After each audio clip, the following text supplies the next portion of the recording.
অনেক নফল সিয়াম রাখতেন। এই জন্য আমরা একটু বেশি বেশি নফল সিয়াম রাখার চেষ্টা করব, যদি পারি তবে 15 দিনের মধ্যে রাখলে সেটা ভালো হয়। আর আমি এখন থেকে 5 মিনিটের মধ্যে শেষ করব। সামনে যেহেতু রমজান আসছে, এই ব্যাপারে সামান্য একটু ধারণা দেই আমি। যে ওয়াজ অনেক শুনেছি হয়তো সেটা না, অন্য কিছু। সেটা কি? না খাইয়া থাকা, এটা হচ্ছে আমরা ইসলামের ভাষায় বলি রোজা, কোরআন হাদিসের ভাষায় হইল সিয়াম। এই আমার দিকে মনোযোগ দেন। না খাইয়া থাকা, এটার অনেকে এটা পালন করে, এটার অনেক নাম আছে। আমি প্রশ্ন করব, দেখেন তো বলতে পারেন কিনা। মুসলমানরা আল্লাহর হুকুম পালনের জন্য নেকির আশায় সুবে সাদিক থেকে সূর্যাস্ত পর্যন্ত যে না খাইয়া থাকে, এটাকে কোরআন হাদিসের ভাষায় বলে সিয়াম। কোরআন হাদিসের ভাষায় কি বলে কোন তো? সবাই বলেন, কি বলে? ফার্সি ভাষায় এটারে বলে রোজা। ফার্সি ভাষায় কি বলে? রোজা। আচ্ছা, আরো অনেক কারণে না খাইয়া থাকা হয়। একটা রোগীর অপারেশন হইছে, এখন এই রোগী যদি খাবার খায় তাইলে টয়লেটে যাইতে হবে, সিলাই ছুটে যাবে। এই জন্য অপারেশনের পরে কয়েক ঘন্টা রোগীকে ডাক্তার খাইতে দেয় না। জানেন নি এটা? এটাকে মেডিকেলের ভাষায় অটোফিসি বলে। এই সময়তে তারে খাইতে দেয় না। তাইলে রোগীকেও সুস্থ করবার জন্য কি করা হয়? খাবার থেকে বিরত রাখা হয় সাময়িকভাবে। হিন্দুরাও না খাইয়া থাকে, তারা এটারে উপবাস বলে। খ্রিস্টানরাও অনেক সময় না খাইয়া থাকে, তারা এটাকে ফাস্টিং বলে।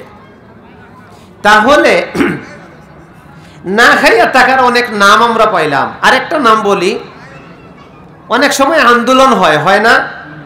একটা দাবি আদায় করবার জন্য কতজন মানুষ রাস্তায় গেছে, গিয়ে আন্দোলন করতেছে আর বলতেছে আমরা এই দাবি না আদায় হওয়া পর্যন্ত আমরা খাওয়া দাওয়া, বাড়ি যাওয়া কিচ্ছু নাই, রাস্তার মধ্যে বইয়া থাকলাম।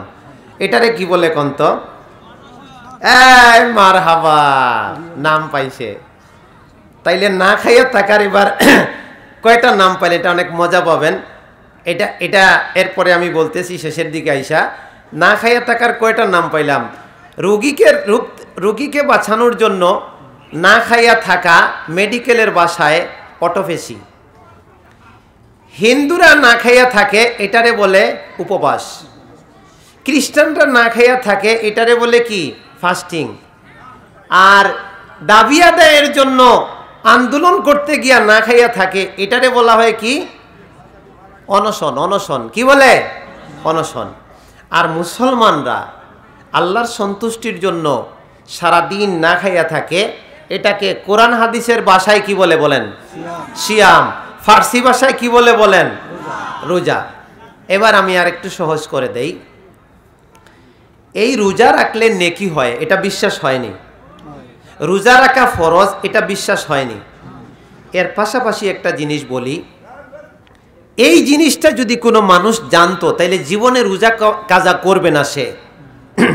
আমরা যে খাদ্য খাই না, এই খাদ্যগুলো বিভিন্ন সেল এবং কোষের মধ্য দিয়ে শরীরে ছড়ায়। এগুলোর থেকে ভিটামিনটা শরীরে নেয়, বর্জ্যগুলা প্রস্রাব পায়খানার ভিতর দিয়ে বাইরে যায়।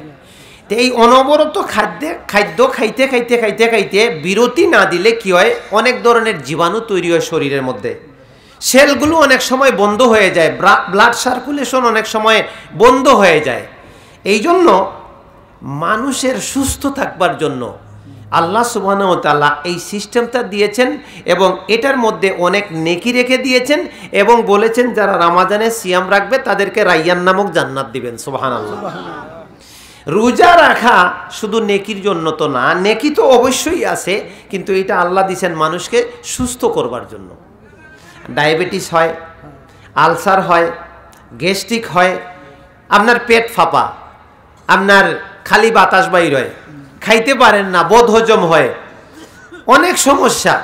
আপনি কালকে সিয়াম রাখেন, দেখবেন পরের দিন অনেক ভালো যাবে, অনেক ভালো যাবে। এই জন্য আল্লাহ নবী 3 দিন সপ্তাহে রোজা রাখতেন, মানে সপ্তাহে 2 দিন সিয়াম রাখতেন, মাসে 3 দিন সিয়াম রাখতেন। বলি সুবহানাল্লাহ। তো আমি শুরুতে বলছিলাম যে আলোচনা খুব বেশি লম্বা করব না, কারণ রাত অনেক হয়ে গেছে। আমাদের মেহমানরা আসতে একটু দেরি হয়েছিল দেখে ওনাদের একটু সময় দেওয়া লাগছে। আর আমি মনে করি আরাফাত ভাই যে আলোচনাটা করছেন এইটাও যদি আমরা ধরে নিতে পারি, আর আমি সংক্ষেপে যেটা বুঝাইলাম যে আমাদের মূল সমস্যা হচ্ছে আল্লাহর ভয় আমাদের মধ্যে নাই। কি নাই কোন তো?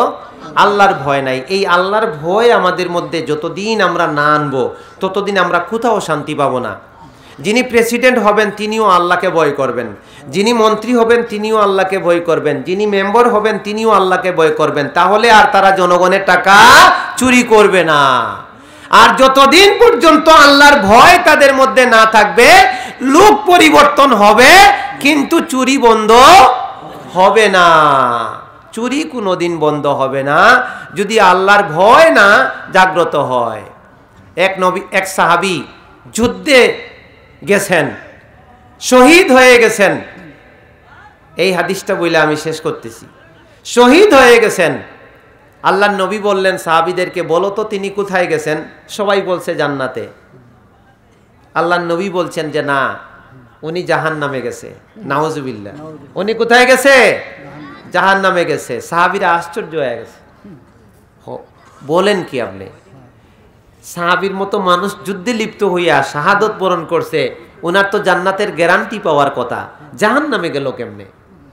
তখন তিনি বললেন, ওই যে তিনি একটা যুদ্ধের গনিমতের মাল থেকে একটা চাদর চুরি করে ফেলেছিলেন, এই জন্য জাহান্নাম হয়ে গেছে। নাউজুবিল্লাহ।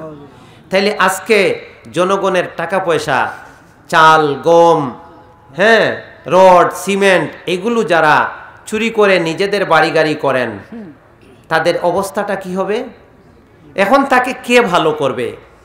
তারা তো শাসক পর্যায়ে থাকে, তাদেরকে তো পুলিশও কিছু বলবে না, তাদেরকে সেনাবাহিনীও কিছু বলবে না, বরং ওরা তাদের কোথায় চলে। তাহলে তাদেরকে একটা জিনিস ঠিক করতে পারবে, সেটা হচ্ছে আল্লাহর ভয়। সেটা কি? আল্লাহর ভয়। এই জন্য আমরা সামনে যদি সুযোগ আছে কোনোদিন, আমরা যদি নেতা নির্বাচন করতে চাই তাহলে এমন ব্যক্তিকে নির্বাচন করব যে আল্লাহরে ভয় করবে। রাজি আছেন ইনশাল্লাহ? এই আশা নিয়ে আমি আজকে আলোচনা শেষ করলাম। আল্লাহ তাআলা আমাদেরকে হেদায়েত নসিব করুন। আল্লাহ আমাদের সমাজের উপরে শান্তি নাজিল করুন। এই মাহফিল যারা আয়োজন করেছেন, কষ্ট করেছেন, আল্লাহ সবাইকে উত্তম বিনিময় দান করুন। আল্লাহুম্মা আমিন। এখানে মারহুম সাইরুল্লাহ সরকার, উনার ইসালে সোয়াব এবং উনার মাগফিরাত কামনায় মূলত উনার সন্তানরা এই মাহফিলটা আয়োজন করে থাকেন। আমরা দোয়া করছি এই সাইরুল্লাহ সাহেবকে যেন আল্লাহ জান্নাতুল ফিরদাউস নসিব করেন, এবং আমরা যারা বেঁচে আছি আমাদেরকে যেন আল্লাহ ইসলামের উপরে চলার তৌফিক দান করেন। আল্লাহ তুমি আমাদের মা বাবাকে মাফ করে দাও, যারা মারা গেছেন তাদেরকে জান্নাতুল ফিরদাউস নসিব করো। আল্লাহ আমাদের পরিবার পরিজন যার যত সমস্যা আছে তুমি সমাধান করে দাও। সুবহানাকা আল্লাহুম্মা, পড়েন সুবহানাকা আল্লাহুম্মা ওয়া বিহামদিকা আশহাদু আল্লা ইলাহা ইল্লা আনতা আস্তাগফিরুকা ওয়া আতুবু ইলাইক। আসসালামু আলাইকুম ওয়া রাহমাতুল্লাহি ওয়া বারাকাতুহু।